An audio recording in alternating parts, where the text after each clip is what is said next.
Grįžtant prie skirtumų tarp Lietuvos ir Briuselio ir tarp kitko ir ne tik tai Europos, bet ir Amerikos, yra labai aiški takoskyra, kad pavyzdžiui, kai šnekam apie tas vadinamas nuodėmių industrijas, ar ne, alkoholis, tabakas, azartiniai lošimai, ginklai, amerikiečiai laikosi labai aiškios pozicijos. Jeigu tai yra legali rinka, mes su visais šnekamės. Mes kaip įstatymų priėmėjai, mes šnekamės su visais, nes tai yra legali rinka ir tai yra su legaliais mes patys interesais. leidom ją įveikti. Taip, būtent, jeigu mes leidžiam jiems veikti, reiškia, mes turim šnekėtis ir derinti tiek kitų visuomenės grupių interesus, tiek šitos grupės.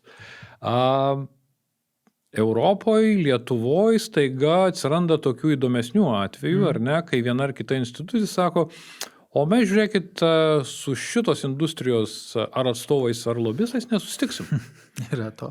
Ir tada klausimas yra labai paprastas, tai kas tada nusprendžia, kas yra sprendėjas visuomeniai, kuris pasako, žiūrėkit, iš legalių verslų, legalių, sakykime, kas veikiančių struktūrų, kas yra gerai, kas yra blogai ir su kuriuo galima šnekėtis, su kuriuo nereikia šnekėtis. Čia ir suprantu, kad čia yra filosofinis klausimas, bet iš kitos pusės jis yra labai svarbus, nes kitu atveju labai daug industrijų galima nustumti, su kuriais nesišnekam, o po to priiminėjim įstatymus, kurie nebūtinai yra jau tokie geri ir kokybiški, vien dėl to, kad nebuvo atsižvelgta į tam tikrus interesus.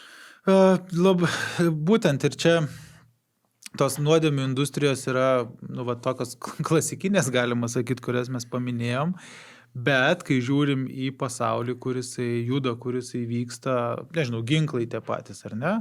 Tai iš vienos pusės atrodo, bet vėl Amerikoje ginklų asociacija yra turbūt viena stipriausių lobistinių asociacijų pasaulyje. Bet vėlgi, bet tie patys ginklai yra ir gynybos dalis, ar ne? Tai tada vėl, kaip mes čia, ar su vienais kalbėsimės, nes jie labiau link gynybos, o su kitais nesikalbėsim, nes jie labiau civiliam, nežinau, ginklus pardavinėja. Tai čia tikrai daug tokių klausimų atsiranda.